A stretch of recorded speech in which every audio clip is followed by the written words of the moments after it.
Hi again. So as promised, we are back with our next session. So in this session, we are going to take you through a very basic Excel sheet that we've developed so that you can understand and plan your finances. Please note that you should always go to an expert to get the correct guidance. However, this is going to bring a basic guideline to your notice. Okay, so this is the magic sheet that we have developed. Just to make it easy for you, we've picked up a guide here. So this guide is basically telling you about 4 colors. So the green is where you have to fill in the numbers. The grays are what you do not touch. The ambers are basically doing their work and just adding up the numbers. However, the pink there is basically to give you the final result. So now let's take you through the main Excel sheet. I call this the magic sheet.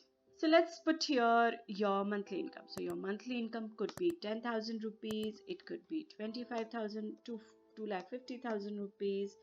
Let's just take a simple number of 50,000 rupees. And your monthly expenses obviously could vary depending on how much you're spending. Please note, please add your EMIs to monthly expenses. However, so now let's just assume you are making 35,000 rupees of this 50,000 rupees spent every month. So what are we left with? 50,000 rupees. So here you see another 2 greens. This is basically a growth in income that you expect year on year. This could be 10%, this could be 5%, it could be 2%, it could be 20%.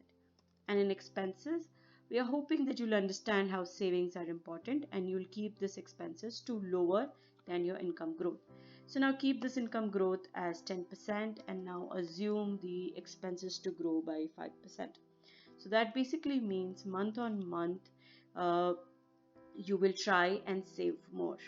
Okay, so here let me correct the formula and your income grows. Here I turn the expenditures and so your savings grows. So you see every year, the first year you're saving around 1,80,000, next year 2,19,000 and so on. So over the next 10 years you'll be saving anywhere between 42,79,000. Now remember our presentation, what we had said. Let's figure out our goals. So goal, you have this whole, I have just picked up 4 things that I would probably want. I would want to buy a house within the next 7 to 10 years. I would for sure think of buying a car, but I'm not sure if I'll have money or not. I will for sure want a solo holiday in the next 2 to 3 years once everything settles down. And education for sure. I'm a regular learner. I keep wanting to learn new things time and again. So what I'm going to do is I would put 2 lakh rupees as my education expenditures for the next year. And maybe by 2025 I would want another degree which I think may cost me double from now on. I would want to take a solo holiday in the next 3 to 4 years and let me put a number of 4 lakh rupees here. Okay. Now I think I will first buy a house and then if I'm left with any money, I will go to the car. Okay. So you see here the numbers are getting totaled up. So till now I am making a savings of 42 lakh rupees. However, my expenditure till now I have only decided 10 lakh rupees.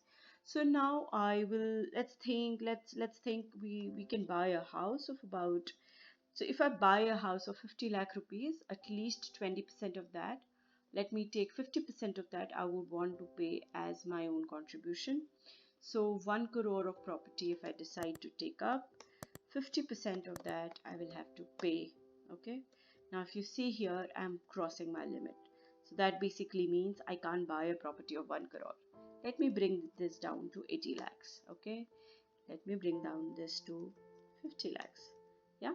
So if I buy a property of 50 lakh rupees, I'm only taking 50%, I'm giving 50% of that as my own contribution and only the balance 50%, which is 25 lakhs, we will be taking as loan. Okay. Now let's come to the car.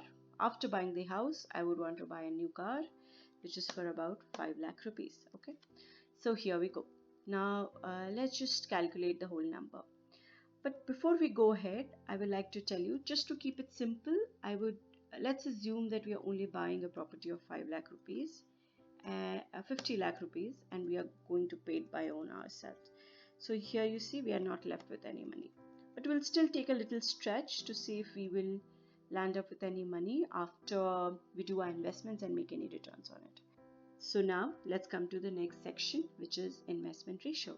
Hey guys, if you still have any questions, remember you can always send emails to us, write in comments, and we'll try and answer your questions as soon as we can.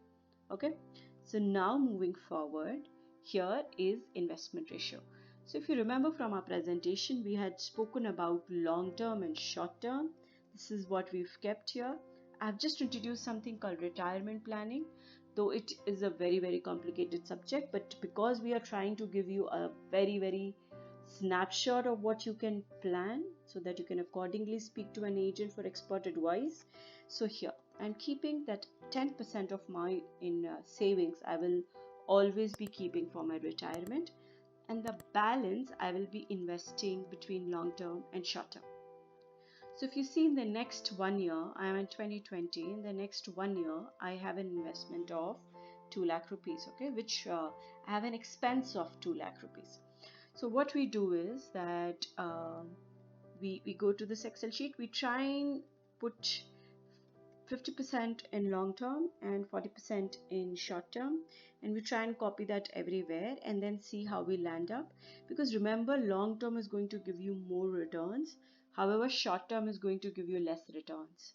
So in the long term, because we only need the biggest chunk that we need is 50 lakh rupees, which is in 2026, hence I have kept maximum of my investments here, and then going forward here I have kept it 0 and 10% and 90% as short term.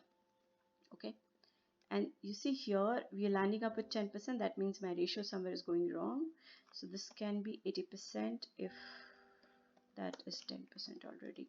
So basically the trick is that the total of this should be 100%. Okay, so this, as you see, this is a gray row. This is going to calculate on its own. You don't need to do anything about it. So we've invested all 42,79,000. So let's go back and tally the numbers. Here on top of the sheet we have 42,79,740 rupees as our total savings in the next 10 years. So what we've done is we've divided this 42,79,000 over various types of investments. So here in total I will have, because I will invest and I'll start getting returns on it, so I'm assuming by this year end I will have an investment balance of 1,92,000. So you see our total was actually 1,80,000, but it has gone up to 1,92,000 because there are returns that we are getting. So every penny that you will be investing, you will be making some money out of it, and so here we are taking this. Now let's go to the next year. So 1,80,000 of this year plus 2,19,000 of this year. So this total comes to 3,99,000, but because we are getting some returns on our investment, this becomes 4,25,000. So of this 2 lakh we've invested where, as in we've spent where? Yeah, education. Yes, correct. So we decided on education. So here we spend that money on education. We've left with 2,25,000. And so on and so forth. It continues to go on. Now let's come to this. Here again in 2023 we've decided to spend another 4 lakh on a solo holiday. Okay, so here my money, I had 8 lakh rupees, out of which 4 lakh goes for this holiday that I have decided to take, and 4,39,000 rupees is what I'm left with. So here again, if you see, the investment balance is higher than this amount because this is basically adding up the investment that we'll be doing this year. So 3,67,000 plus 4,39,000 and plus the money that we'll be making as returns on these two money. So here, and so 8 lakh, then it goes to 12 lakhs. Oh, here again we've decided to spend some money. What are we spending it on? We're spending it again on education. So please know, this can be education for you, this can be car for you, this can be, you can decide that okay, I'll not spend on education anymore, let me just buy a better house of 55 lakh rupees, and so on. Okay, so let's go back here. So here you see it's just changed. Now the concern is that we have left with negative balance of 36 lakh 75,000. Let's make it red for you. Okay, so this is all the reds are basically negative balances, and so we can't be left with negative balance. So that basically means I cannot spend this money, whole 55 lakhs, in 2026. I can only spend about 18 lakhs or lesser for that matter in this year, and over the next 3 years I can spend this 55 lakh rupees, or maybe not. Okay, so let's decide 15 lakh rupees here, and maybe 10 lakh rupees here, and 10 lakh rupees here. So that comes to about 35 lakh rupees, and maybe another 10 lakh rupees here. Okay, so we've decided to spend 45 lakh rupees on our house, which is spent over 4 years. So now if you see, this number has turned normal. However, this is still red, and so on. So again, this will help you decide that you cannot really spend so much on this house. What you can really afford to is 10 lakh rupees over the next 4 years. Okay, and now if you see, this is barely negative, which is 57,000 rupees. So now let me warn you about one thing. What we've done is we've bought house, we've done everything possible, but we have completely used up our retirement fund. I would want that any point of time, this retirement fund is the minimum balance that you keep here. So that basically means we'll have to bring down our house expenditure furthermore. So let me just say that I'll spend 5 lakh rupees initially, and the balance goes here. And by the end of this tenure, I will probably take up a loan so that I can increase my expenditure. So now if you see, I'm left with 4,42,000 rupees, which is a tag higher to my retirement planning amount, which is 4,27,000 rupees. So now again, I have this basically kind of sums up the first section of it for you to understand, and this should give you the brief idea of how you can roughly plan your investments. And once you have this ready, you can then reach out to any specialized person who can guide you further for how much money to invest in mutual funds or equity or gold, and so on and so forth. If you further want to complicate it, or let's take it second notch, I have kept no investment in gold, only mutual funds, and only fixed deposits. You can change this ratio based on your preference, and also you may say that, okay, I think my income will grow by 15% and my expenses will grow by 7%. Here the ratio changes. You are saving 63 lakh rupees, however, you're spending 41 lakh rupees. You see, just a small change of income growth of 5% can take this 42 lakhs to 61 lakhs. Okay, so let me just bring this back. 15% income growth, 7% expenses growth.